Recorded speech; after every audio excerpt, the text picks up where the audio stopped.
بسم اللہ الرحمن الرحیم۔ استعانت بغیر عبودیت کے حاصل نہیں ہو سکتی۔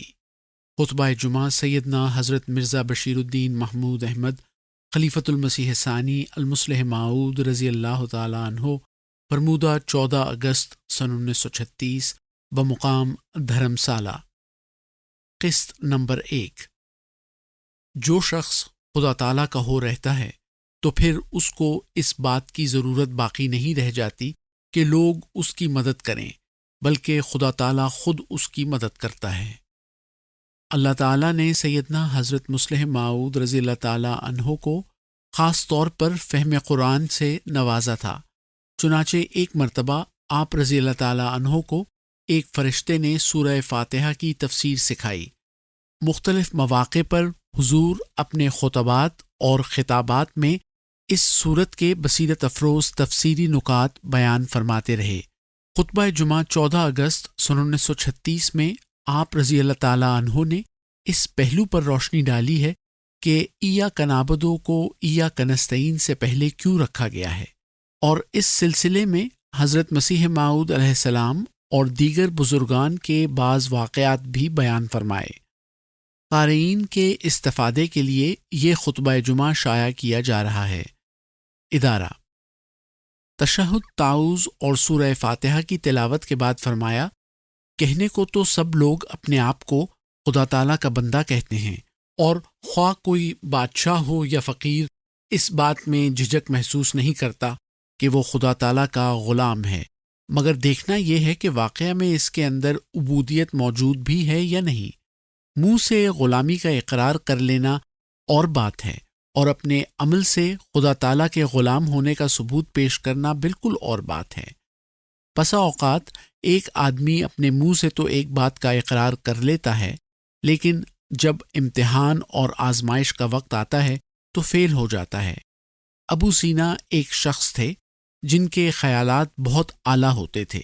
انہوں نے ایک دفعہ ایسی بات کہی جس کا ان کے تمام شاگردوں پر خاص اثر ہوا کہ ان کا ایک شاگرد بے تحاشا کہہ اٹھا، آپ تو نبوت کے اہل ہیں، آپ تو وہ کام کر سکتے ہیں جو حضرت صلی اللہ علیہ وسلم سے بھی نہیں ہو سکتے۔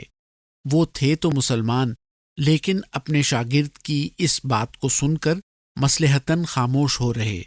کچھ عرصے بعد سردی کا موسم آ گیا اور اس قدر شدید سردی پڑی کہ تالابوں کا پانی منجمد ہونا شروع ہو گیا۔ اس شدید سردی کی حالت میں انہوں نے ایک تالاب کو دیکھ کر اپنے اسی شاگرد کو کہا، تم اس تالاب میں کودو۔ یہ حکم سن کر ان کا شاگرد حیرت سے ان کا منہ دیکھنے لگا، جس کا مطلب یہ تھا کہ آپ یہ کیسا تکلیف دہ اور ناممکن العمل حکم دے رہے ہیں، اور کہنے لگا، آپ مجھ سے یا تو مذاق کر رہے ہیں یا آپ پاگل ہیں۔ انہوں نے اس شاگرد کو جواب دیا کہ ابھی کچھ دنوں پہلے تو نے کس برتے پر مجھے کہا تھا کہ آپ نبوت کے اہل ہیں، حالانکہ میں نے تجھے صرف ایک سرد پانی کے تالاب میں کودنے کو کہا ہے، اور تو اس حکم پر بھی پورا نہیں اتر سکتا۔ دوسری طرف نبی کریم صلی اللہ علیہ وسلم کے صحابہ رضوان اللہ علیہم کی یہ حالت تھی کہ حضور نے ان کو طرح طرح کے مصائب میں ڈالا، لیکن انہوں نے کبھی کوئی اعتراض نہیں کیا، بلکہ ان کو ہمیشہ اس بات کی خواہش رہتی تھی کہ ہم کو اس سے زیادہ مشکل کاموں کے کرنے کا حکم دیا جائے۔ آج کل کے مسلمانوں کی تو یہ حالت ہے کہ وہ تمام احکام میں ایسی راہیں تلاش کرتے ہیں جن سے وہ ان احکام سے کسی طرح بچ سکیں۔ حتیٰ کہ بعض مسلمانوں نے کتاب الحیل جیسی کتب بھی لکھ دی ہیں، جن میں بتایا گیا ہے کہ کس طریق سے ہم شریعت کے احکام سے نجات پا سکتے ہیں۔ گویا یہ لوگ ان احکام سے بچنا اپنا فرض سمجھتے تھے اور ان احکام کو اپنے اوپر بطور چٹی کے خیال کرتے تھے، لیکن اس کے برخلاف صحابہ کرام رضوان اللہ علیہم اعمال صالحہ میں ایک دوسرے سے سبقت لے جانے کی کوشش کرتے تھے۔ چنانچہ ایک صحابی رضی اللہ تعالیٰ عنہ کا ذکر ہے کہ انہوں نے ساری رات جاگنا شروع کر دیا تھا تاکہ زیادہ ثواب اور رضائے الہی حاصل ہو، لیکن حضرت نبی کریم صلی اللہ علیہ وسلم نے اس کو منع فرما دیا۔ اسی طرح ایک صحابی رضی اللہ تعالیٰ عنہ نے ہر روز روزہ رکھنا شروع کر دیا، لیکن حضور نے اس کو بھی منع فرما دیا۔ ایک صحابی رضی اللہ تعالیٰ عنہ نے ہر روز پورے قرآن مجید کی تلاوت کا التزام کیا تو حضور نے اس کو بھی منع فرمایا۔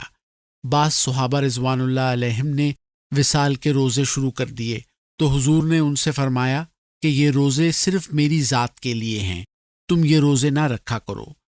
ایک دفعہ حضور نے ایک مہاجر اور ایک انصاری کو بھائی بھائی بنایا۔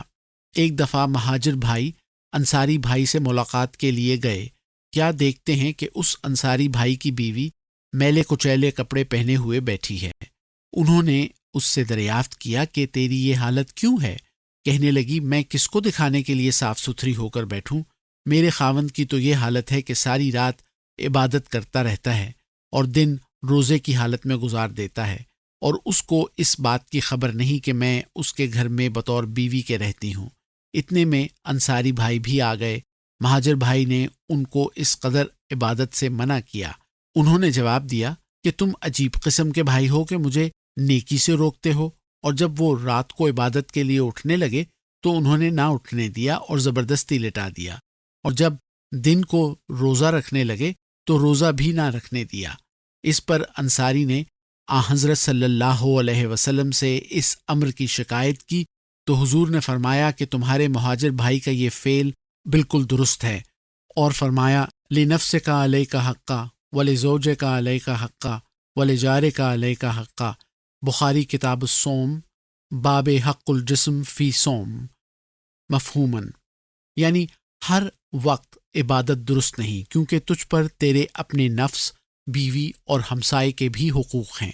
گویا صحابہ میں ہمیشہ اس بات کا بھی مقابلہ ہوا کرتا تھا کہ وہ عبادات میں کسی سے کم نہ رہیں، لیکن آج کل کے مسلمان ہر وقت ایسی راہوں کی تلاش میں لگے رہتے ہیں جن سے وہ عبودیت کے پنجے سے نجات پا سکیں، اور ان کا اپنے منہ سے یہ کہنا کہ ہم خدا تعالیٰ کے عبد ہیں اس مثال کے مطابق ہے کہ 100 گز واروں 1 گز نہ پھاڑوں، یعنی منہ سے تو 100 گز وارنے کو تیار ہیں، لیکن اگر ان کو فی الواقعہ پھاڑنے کے لیے کہا جائے تو انکار کر دیں گے۔ یوں تو عبودیت کے دعوے دار ہیں، لیکن ان میں کبر، تصنع، ریا، نمائش، سب قسم کے عیوب اور نقائص پائے جاتے ہیں۔ اور زیادہ عجیب بات یہ ہے کہ وہ اپنے عیوب کو عیوب نہیں سمجھتے، اور ان کی مثال اس بیمار کی طرح ہے جو اپنی بیماری کا احساس نہیں کرتا۔ ایسے بیمار کا علاج بھی مشکل سے ہی ہو سکتا ہے، اور اگر کوئی شخص ان کو سمجھانے لگے تو الٹا اس بات کو برا مناتے ہیں۔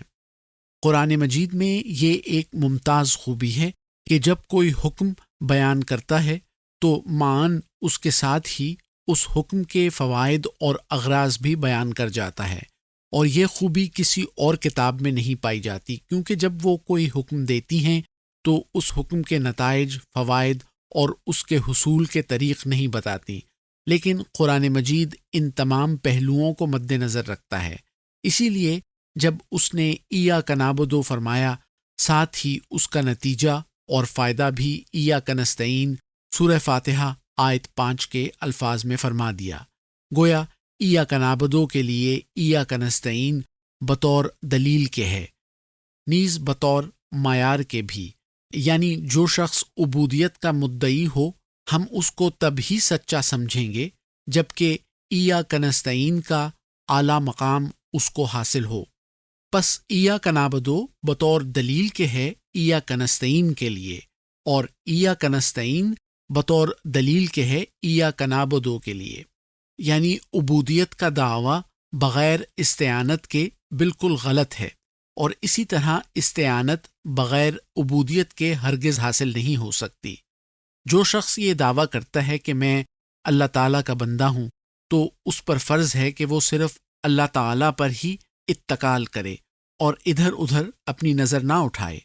کیا تم نے کبھی یہ دیکھا ہے کہ کوئی شخص کہتا ہو کہ میں فلاں کا بیٹا ہوں اور پھر وہ لوگوں کے گھروں سے کھانا اور کپڑا مانگتا پھرتا ہو؟ اگر وہ ایسا کرے گا تو اس کا یہ مطلب ہے کہ وہ در حقیقت اپنے آپ کو اس شخص کا بیٹا نہیں سمجھتا، بلکہ یہ صرف اس کے منہ کی بات ہے۔ اسی طرح جو شخص خدا تعالیٰ کو چھوڑ کر دوسروں سے مانگتا ہے تو در حقیقت وہ یہ ظاہر کر رہا ہے کہ وہ اللہ تعالیٰ کی عبودیت کے دعوے میں سچا نہیں ہے۔ اگر کوئی شخص عبودیت کے دعوے کے باوجود اور لوگوں کا دست نگر ہے تو یقیناً اس کا ایمان کمزور ہے، ورنہ اس کا اللہ تعالیٰ پر کامل ایمان ہوتا تو خدا تعالیٰ کے مل جانے کے بعد اس کو کسی اور کی حاجت ہی باقی نہ رہتی، اور جو شخص خدا تعالیٰ کا ہو رہتا ہے تو پھر اس کو اس بات کی ضرورت باقی نہیں رہ جاتی کہ لوگ اس کی مدد کریں، بلکہ خدا تعالیٰ خود اس کی مدد کرتا ہے۔ اور یہ جو قرآن مجید میں متعدد مقامات پر آتا ہے کہ غریبوں اور مساکین کی امداد کرو، یہ حکم تو ادنا ایمان والے لوگوں کے لیے فرمایا گیا ہے، نہ کہ کامل ایمان والے لوگوں کے لیے۔ اس حکم سے یہ تو مراد نہیں کہ اے لوگو تم نبی کریم صلی اللہ علیہ وسلم کی یا نوح علیہ السلام کی یا ابراہیم علیہ السلام کی مدد کرو، کیونکہ انبیاء کی نصرت کا دار و مدار لوگوں پر نہیں ہوتا بلکہ خدا تعالیٰ خود ان کی پشت پر ہوتا ہے۔ حضرت مسیح موعود علیہ السلام کو الہام ہوا ینصرک رجال نوحی علیہم من السماء، تذکرہ صفحہ 50 ایڈیشن چہارم، یعنی یہ سوال نہیں کہ کوئی تیری مدد کرتا ہے یا نہیں، بلکہ ہم خود پکڑ پکڑ کر لوگوں سے تیری مدد کروائیں گے۔ پس رحم اور امداد کا سوال تو ادنا درجے کے لوگوں کے لیے ہے، نہ کہ انبیاء اور کامل مومنوں کے لیے، کیونکہ انبیاء اور کامل مومن تو سائل اور محروم کے تحت نہیں آتے، اور مذکورہ حکم ان دو کے لیے ہی ہے۔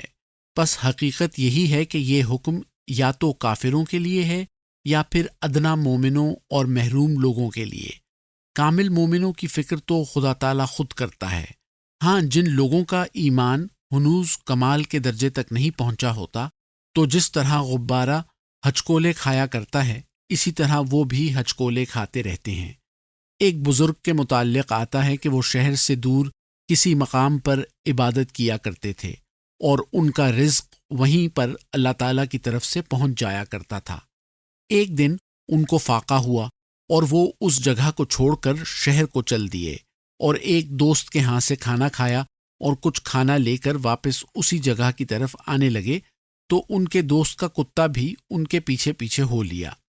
انہوں نے کتے کو پیچھے آتے دیکھا تو اس کو بھوکا سمجھ کر ایک روٹی ڈال دی۔ تھوڑی دور جا کر دیکھا کہ کتا ابھی پیچھے ہی چلا آ رہا ہے تو دوسری روٹی ڈال دی۔ تھوڑی دیر بعد جب پھر کتا پیچھے ہی چلا آتا نظر آیا تو نہایت غصے کے ساتھ تیسری روٹی اس کی طرف پھینک کر کہا کہ تو بڑا بے حیا ہے کہ میرا پیچھا ہی نہیں چھوڑتا۔ ان کے اس کہنے پر معان ان کو کشف ہوا اور کتا انسان کی شکل ہو کر ان کو یہ کہتا ہوا نظر آیا کہ بے حیا میں ہوں یا تو ہے؟ مجھے اس گھر میں کئی دنوں سے فاقے ہو رہے ہیں، مگر میں نے وفاداری کی وجہ سے اس گھر کو چھوڑنا گوارا نہ کیا۔ تجھے صرف ایک ہی فاقہ گزرا تھا کہ تو نے خدا تعالیٰ کا دروازہ چھوڑ دیا۔ پس کتے نے انسانی شکل میں آ کر ان کو یہ بتایا کہ مومن کو اللہ تعالیٰ سے کسی صورت میں بھی مایوس نہ ہونا چاہیے، ہر وقت اس کے دروازے پر ہی اپنی نظر کو لگائے رکھنا چاہیے۔ باقی آئندہ۔